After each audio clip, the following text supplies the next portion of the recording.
نور محمد صلی اللہ لا الہ الا اللہ حسبی۔ السلام علیکم دوستو آج ہم بات کرنے والے ہیں حضرت موسیٰ علیہ السلام اور ظالم بادشاہ فرعون اور اس کی بیوی حضرت آسیہ کے بارے میں۔ آپ سے گزارش ہے کہ پلیز ویڈیو کو آخر تک دیکھیں۔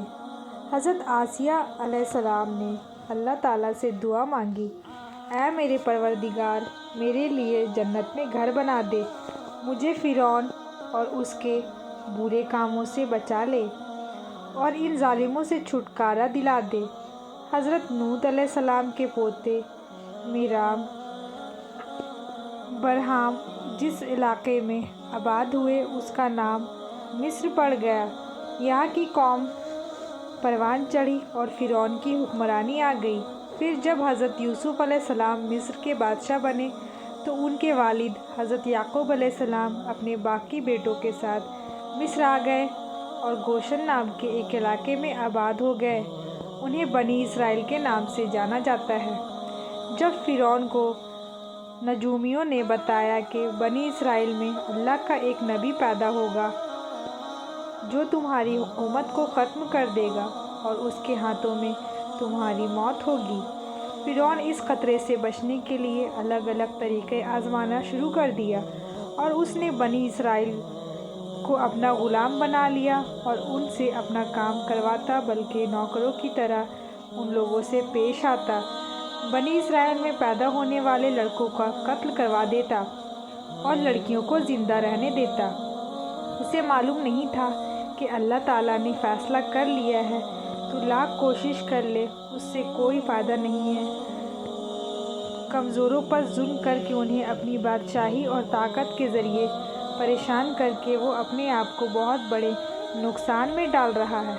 فرعون اور اس کی سلطنت کا ختم کرنے والا بچہ بنی اسرائیل کے یہاں پیدا ہو گیا اور یہ بچہ حضرت موسیٰ علیہ السلام تھے۔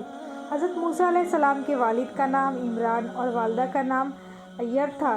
اسی نام کو یعقوب بھی کہا جاتا ہے۔ انہیں بھی اس بات کا اندازہ تھا کہ ظالم فرعون ان کے بچے کو پیدا ہوتے ہی مروا دے گا۔ حضرت موسیٰ علیہ السلام کی والدہ کو اللہ کی طرف سے وحی آ گئی کہ بچے کو اپنے پاس رکھنا، اسے دودھ پلانا، لیکن جب اسے کی جان کو خطرہ لگے تو اسے دریا میں ڈال دینا اور ڈرنا نہیں۔ کچھ وقت کے بعد پھر اللہ تعالیٰ کی طرف سے حکم ہوا کہ اس بچے کو ایک صندوق میں رکھ کر دریا میں ڈال دو، پھر دریا اسے کنارے پر ڈال دے گا اور پھر اس صندوق کو میرا اور تمہارا دشمن فرعون اٹھا لے گا۔ حضرت موسیٰ علیہ السلام کی والدہ اللہ تعالیٰ کے حکم کے مطابق حضرت موسیٰ علیہ السلام کو ایک صندوق میں رکھ کر دریا میں ڈال دیتی ہیں۔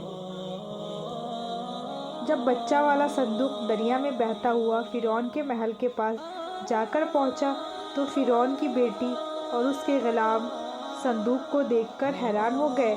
اس کے بعد انہوں نے اس صندوق کو نکالا اور ملکہ آسیہ جو فرعون کی بیوی تھی اس کے حوالے کر دیا۔ جب فرعون کی بیوی نے صندوق کو کھولا تو ایک نورانی اور بے حد خوبصورت بچے کو دیکھ کر بہت خوش ہوئی اور انہوں نے فوراً بچے کو پالنے کا فیصلہ کر لیا۔ اور جب فرعون نے اس بچے کو بھی قتل کرنے کا حکم دیا تو فرعون کی بیوی سامنے آ گئی اور بولی کہ یہ بچہ تمہاری اور میری آنکھوں کا ٹھنڈک ہے، اسے قتل مت کرو، ہو سکتا ہے یہ بچہ ہمیں فائدہ پہنچانے کا کوئی ذریعہ بنے، کیوں نہ اسے ہم اپنا بیٹا بنا لیں۔ اس طرح اللہ تعالیٰ نے فرعون کے محل میں ہی حضرت موسیٰ علیہ السلام کو پناہ دی۔ اس کے بعد اللہ تعالیٰ کی قدرت نے ایک اور کرشمہ دکھایا۔ حضرت موسیٰ علیہ السلام جو ابھی دودھ پیتے بچے تھے، انہوں نے کسی بھی دائی کا دودھ پینے سے انکار کر دیا۔ اللہ تعالیٰ نے فرمایا، ہم نے موسیٰ علیہ السلام پر دائیوں کے دودھ کو حرام کر دیا۔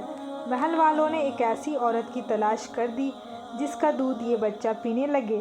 اتنے میں حضرت موسیٰ علیہ السلام کی بہن سامنے آ گئی اور بولی کہ میں تمہیں ایک ایسی عورت کے بارے میں بتاؤں گی جس کا دودھ یہ بچہ ضرور پیے گا۔ اس کے بعد حضرت موسیٰ علیہ السلام کی والدہ کو بلایا گیا اور حضرت موسیٰ علیہ السلام نے ان کا دودھ پینا شروع کر دیا۔ اس طرح اللہ کے حکم کے مطابق وہ اپنے ہی بچے حضرت موسیٰ علیہ السلام کی دائی بن گئی اور ان کے لیے شاہی چیزوں کا انتظام کر دیا گیا۔ حضرت موسیٰ علیہ السلام فرعون کے محل میں پل کر جوان ہو گئے۔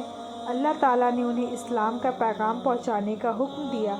کچھ وقت کے بعد جب حضرت موسیٰ علیہ السلام نے اپنی نبی ہونے کا اعلان کیا، جس کے بعد حضرت موسیٰ علیہ السلام کا فرعون کھلا دشمن بن گیا اور فرعون کے جادوگروں اور اس کے سپاہیوں کو حضرت موسیٰ علیہ السلام نے اپنے عصا یعنی لاٹھی سے شکست دی، تو وہ لوگ حضرت موسیٰ علیہ السلام پر ایمان لے آئے اور حضرت آسیہ بھی حضرت موسیٰ علیہ السلام پر ایمان لے آئی، لیکن وہ لوگ فرعون کے ظلم سے اچھی طرح سے واقف تھے، اس لیے اس بات کا ان لوگوں نے کسی سے ذکر نہیں کیا۔ ایک دن حضرت آسیہ اپنی بیٹی کو کنگھی کر رہی تھی اور ان کے منہ سے اللہ کا نام نکل گیا۔ حضرت آسیہ کے منہ سے نکلا الفاظ یہ تھا کہ برباد ہو جو اس اللہ کا انکار کرتا ہے جو میرا، فرعون کا اور سب کا رب ہے۔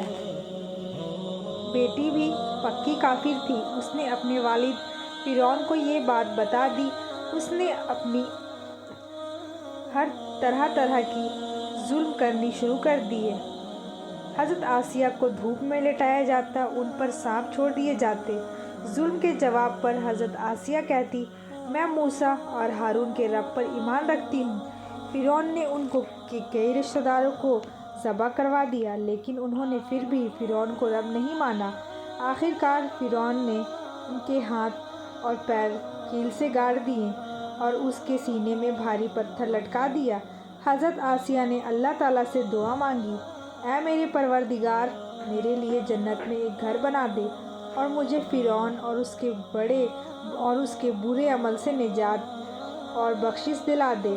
ایک روایت میں ہے کہ حضرت موسیٰ علیہ السلام یہ سارا منظر دیکھ رہے تھے۔ انہوں نے بھی اللہ پاک سے دعا مانگی کہ اے رب العالمین، رنج اور درد آسیہ سے دور کر دے اور اسے ظالموں سے نجات دلا دے۔ اس کے بعد اللہ تعالیٰ نے فرشتے بھیجے جنہوں نے حضرت آسیہ پر پروں کا سایہ کیا، پھر انہیں جنت کے محل دکھایا، پھر وہ مسکرائی اور اللہ نے حضرت آسیہ کی روح قبض کر لی۔ حضرت آسیہ کا شمار جنت میں سب سے عظمت رکھنے والی عورتوں میں ہوگا۔ قرآن شریف کے سورہ ترمیم میں اللہ تعالیٰ نے اپنے دو مقدس نبیوں حضرت نوح علیہ السلام اور حضرت لوط علیہ السلام کی بیوی کی مثال بیان کی ہے، جو نیک بندوں کی بیویاں ہونے کے باوجود کافر رہی اور جہنم میں جائیں گی، اور ساتھ ہی ساتھ دو نیک بیویوں کا بھی ذکر کیا ہے جو اپنی امت کی ایمان والی عورتوں کی مثال ہوں گی۔ ایک فرعون کی بیوی آسیہ جو فرعون جیسے کافر اور اللہ کے فرمان کی بیوی ہونے کے باوجود اللہ پر ایمان لائی، اور دوسری حضرت موسیٰ علیہ السلام کی والدہ حضرت مریم